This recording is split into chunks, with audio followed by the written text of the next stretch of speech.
ઢોળી રીંગણ બટાકાનું શાક છે, દાળ છે, ભાત છે, શીરો છે, રોટલી, પછી કટલેસ, ફ્રાઈડ, છાશ, સંભારો. હેલો મિત્રો, જય માતા, જય દ્વારકાધીશ. તો ફરીવાર આપણે આવી ગયા છીએ એક નવો વિડીયો લઈને, કે રસોડા વિભાગનો વિડીયો લઈને, કે વિડીયોમાં આપણે સંપૂર્ણ માહિતી આપશું કે રસોડામાં શું શું પ્રસાદી આપશે કથાના પહેલા જ દિવસે, અને કેટલા માણાની રસોઈ છે એ સંપૂર્ણ માહિતી આપશું આપણે તમને આ વિડીયોમાં. તો સેકલીથી બન્યા રહેજો અમારા વિડીયોમાં, તો સંપૂર્ણ માહિતી તમને આમાં મળશે. તો સેકલીથી બન્યા રહેજો. આપણે આવી ગયા છીએ આ વિશાળ ડ્રોમ તૈયાર કર્યો છે રસોડા વિભાગનો. તો એમાં શું શું આપણે પ્રસાદીમાં પહેલા દિવસે, કથાની પહેલા જ દિવસે શું શું બનાવવાના છે એ બધું તમને સંપૂર્ણ માહિતી આપું. આ બધા મસાલા આ રસોઈયા માટેના જથ્થાબંધ મસાલા પણ છે, અને સેકલીકી બન્યા રહેજો. તમને સંપૂર્ણ માહિતી આપશું આ વિડીયોમાં કે શું શું આજે પહેલા દિવસે બધું બનવાનું છે એ બધું. કઠોળ શું છે, પેલું કરિયાણું શું છે, કેટલું કેટલું કરિયાણું છે એ બધી માહિતી તમને પૂરી પાડશું આ વિડીયોમાં. સેકલીકી બન્યા રહેજો અમારા વિડીયોમાં. તો શું શું પ્રસાદીમાં બને છે એ બધી સંપૂર્ણ માહિતી મળી જશે તમને. રોટલી, દાળ, ભાત, શાક, કઠોળ, રીંગણ બટાકાનું શાક છે, પછી શીરો છે, કટલેસ, અને ફ્રાઈડ, છાશ, સંભારો. આજના પહેલા દિવસની પહેલા દિવસની બપોરનું. આભાર, તમે અમને આ વિડીયોમાં માહિતી આપી એ બદલ તમારો આભાર.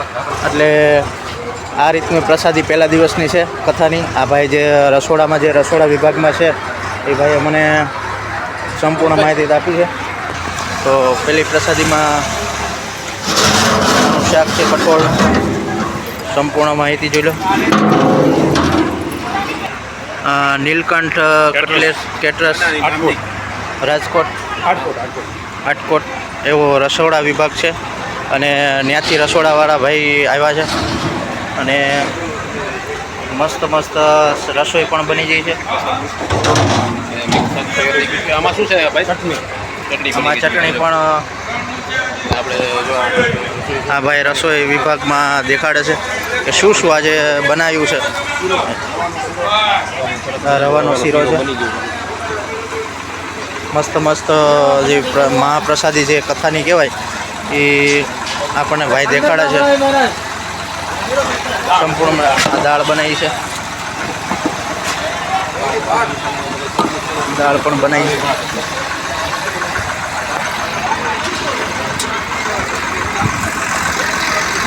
ભાત પણ વિશાળ બધી માહિતી સંપૂર્ણ આપે છે ભાઈ. ભાત બનાવ્યા છે. ઇમરજન્સી પણ સંખ્યા માણસની વધી જાય તો એના માટે પણ સુવિધા બધી એમની રીતે કરી છે.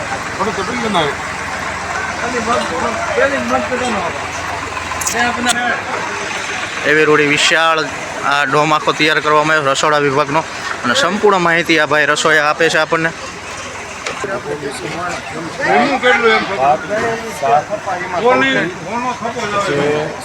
શીરો છે, કઠોળમાં ઢોળી છે, રીંગણ બટાકાનું શાક છે, કટલેસ છે, રવાનો શીરો, ચટણી, સંભારો, બરાબર છે. અને અત્યારે જે પ્રસાદીમાં જે લોકો આવશે એમાં કેટલા માણસોને રસોઈ આજે કરવામાં અત્યારે 3000 બનશે. આજે પહેલો દિવસ છે. પહેલો દિવસ. ખૂબ ખૂબ ધન્યવાદ. તો પહેલા જ દિવસની આપણને સંપૂર્ણ માહિતી મળી જશે રસોડા વિભાગથી. તો એ મિત્રએ આપણને સંપૂર્ણ માહિતી આપી છે કે 3000ની સંખ્યાથી વધુ પણ થઈ શકે છે પહેલા જ દિવસે કથાના પ્રારંભમાં. તો આ બધી તમને માહિતી સંપૂર્ણ મળી જશે અમારા વિડીયોમાં. અને પ્રસાદમાં જો ગાંઠિયા છે, બુંદી છે, અને જે ભાઈ બધું વગેરે વગેરે બોલ્યા એ પણ સંપૂર્ણ તમને માહિતી મળી જશે. તો ચાલો તમને કઠોળ બાજુ લઈ જાઉં. પેલું કરિયાણું હોય કે કરિયાણું શું શું છે, બધું કેટલું વિશાળમાં કરિયાણું છે એ તમને બધી માહિતી સંપૂર્ણ દેખાડીશું આ તમારા વિડીયોમાં. તો આ તેલના ડબ્બાનો સટ્ટો લાગી ગયો છે. દૂધ, છાશ, જે વગેરે વગેરે કંઈ જોતી વસ્તુ હોય એ બધી, અને આમાં પણ વગેરે વગેરે કંઈ આઈટમ છે બધી. બન્યા રહેજો સેકલીકી. આ વિશાળ જે કઠોળ જે કરિયાણું હોય એ બધુંય જથ્થાબંધ વસ્તુઓમાં જે દાતાઓ છે, દાતાઓએ પણ સંપૂર્ણ પૂર્ણ કર્યું છે. અને પહેલા જ દિવસની રસોઈ છે ખાલી આ, અને બીજા દિવસની પણ તમને સ્ટેપ બાય સ્ટેપ માહિતી મળશે. તો તમને આવા જ વિડીયો પસંદ આવે તો અમારા વિડીયોને લાઈક કરો, શેર કરો, સબસ્ક્રાઈબ કરો અને સંપૂર્ણ માહિતી મળશે. તો ત્યાં પણ તેલના ડબ્બા એટલા છે અને અહીંયા પણ ઘીના ડબ્બાનો બધો સટ્ટો મારેલો છે. તો સંપૂર્ણ માહિતી માટે આ બધો આ એક કોઠા રૂમ કહે ને આપણે, એ કોઠા રૂમ છે. બધી સામગ્રી બધી આમાં ભરી છે, આખો રૂમ છે. તો આ તો વિશાળ એવો કોઠા રૂમ એને કહેવાય કે કઠોળ બધું કરિયાણું આખો વિસ્તાર છે.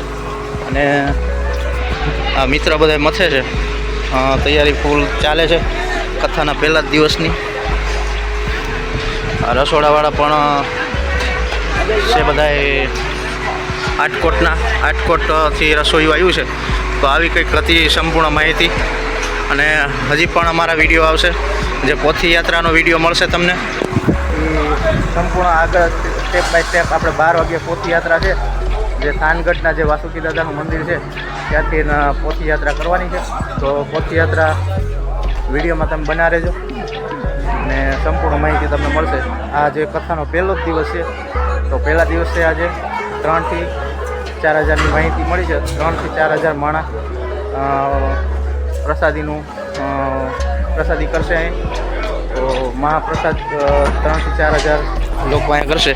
અને આ સંપૂર્ણ માહિતીમાં તમને સ્ટેપ બાય સ્ટેપ દઈશ. અમારા રવિભાઈ પણ જો બ્લોગિંગ કરે છે અહીંયા, તો બન્યા રહેજો અમારા બ્લોગમાં. ચાલો મિત્રો, તમને વાસણના વિભાગના જે વાસણ છે એ વિભાગમાં લઈ જાઉં, તો કેટલીક બન્યા રહેજો વિડીયોમાં. આ કંઈક વાસણનો વિભાગ છે, આટલો બધો વિશાળ. આ બાચકા જેટલા દેખાય, થાળી બધી થાળી વાટકા અને બધો સ્ટોક રાખેલો છે. અને આ બાજુ પેલો ચોકડી વિભાગ છે, વાસણ ધોવા માટેનો એ બધો. આ તપેલા બધાય મોટા તપેલા અને બધું એ રાખેલું છે. તો આ તમને દેખાડી રહ્યા છીએ. તો આવી રીતે કંઈક ચોકડીનો વિભાગ છે અને આ બાજુ કંઈક રસોડાનો વિભાગ રહી ગયો છે. અને આ તમને દેખાય ચોકડીનો વિભાગ છે, વાસણ બધાય. તો આ હતી આપણે રસોડા વિભાગની પૂર્ણ માહિતી. તો હવે આપણે પોથી યાત્રાના વિડીયોની તૈયારી કરશું. એટલે પોથી યાત્રા આપણે વાસુકી દાદાના મંદિરથી થાનગઢ મુકામેથી નીકળવાની છે પોથી યાત્રા. તો સંપૂર્ણ માહિતી તમને અમને આપશું આગલા વિડીયોમાં. તો ત્યાં લગી બન્યા રહેજો. આ રસોડાના વિભાગની તમને સંપૂર્ણ માહિતી આપી છે. તો કેવો લાગ્યો અમારો વિડીયો? સારો લાગ્યો તો લાઈક કરજો, શેર કરજો, સબસ્ક્રાઈબ કરજો. અને સંપૂર્ણ માહિતી મેળવવા માટે અમારી ચેનલને સબસ્ક્રાઈબ કરજો. ત્યાં સુધી બન્યા રહેજો બીજા વિડીયો સુધી. જય માતાજી, જય દ્વારકાધીશ, હર હર મહાદેવ. Bye by.